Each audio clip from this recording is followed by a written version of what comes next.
बना रहे और तुम समझाते हो। तो बाप को याद करो, बाप ही सारे सृष्टि का राज समझाते हैं। बच्चों को मीठा भी ऐसा बनने का है, युद्ध है ना।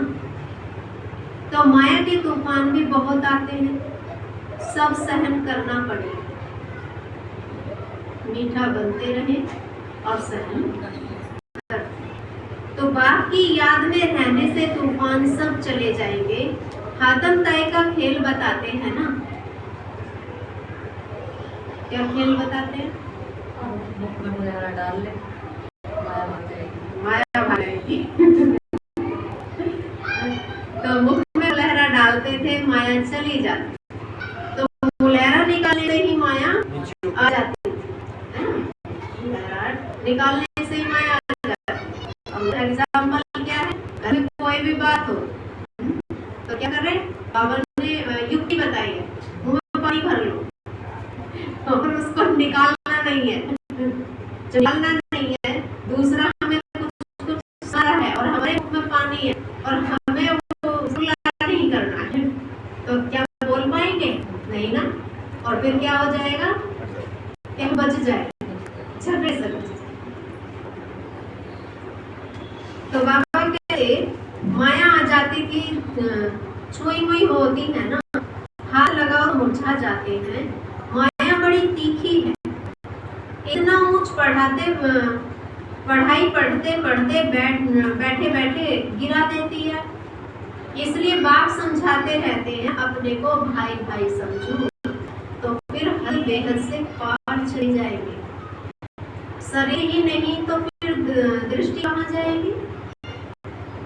जब सबको हम क्या देंगे? आत्मा भाई भाई, तो इनको देखा ही नहीं, बुद्धि कहाँ जाएगी? कहीं दृष्टि नहीं। तो इसलिए मेहनत करनी है, इसमें भी बहुत मेहनत चाहिए। सुनकर पार नहीं हो जाना है, ऐसा करना होगा, तुम्हारे से तो नहीं हो पाएगा। बाबा कहते वहां नहीं हो जाना है, कल्प कल्प तुम्हारा पुरुषार्थ चलता है और तुम अपना भाग्य पाते हो। तो बाप कहते हैं पढ़ा हुआ सब भूलो, बाकी जो कभी नहीं पढ़े हो वह सुनो और याद करो। अदर वही बात जो बात है वो हमने कभी नहीं सुनी थी। हद किसे कहते हैं, बेहद किसको कहते हैं, पार्ट किसे कहते हैं, उसमें कौन रहता है, हम कहाँ से, यही तो बात नहीं सुनी है, उसे याद कर। तो उनको कहा जाता है मार्ग, तुम राजऋषि हो ना, जटाएं खुली हो और मुरली चलाओ। साधु संत आदि जो सुनाते हैं वह सब है मनुष्य की मुरली। उनकी क्या है? जटाएं भी सब खुली हुई है ना, तो उनका अपना तरीका। तो यह बेहद के बाप की मुरली है। और पहले युग में क्या करते थे? दीदी दादियाँ दोबारा तो खुले ही रहते थे, पहले तो चोटी बनती ही नहीं थी।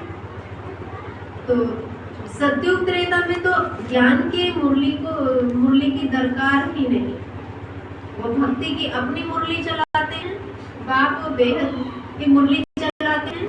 और क्या होगा? सतयुग त्रेता में ज्ञान की मुरली की दरकार ही नहीं है, क्योंकि मुरली से की जो सुनकर के हमने पुरुषार्थ किया है, ज्ञान को धारण किया है, उसकी प्रारब्ध ही तो हम सतयुग त्रेता में भोगेंगे।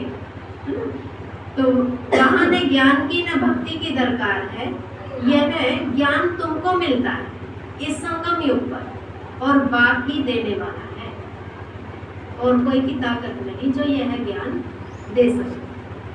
अच्छा, मीठे मीठे सीधी लगे बच्चों प्रति माता पिता बाप दादा का याद प्यार और गुड मॉर्निंग। रूहानी बाप की रूहानी बच्चों को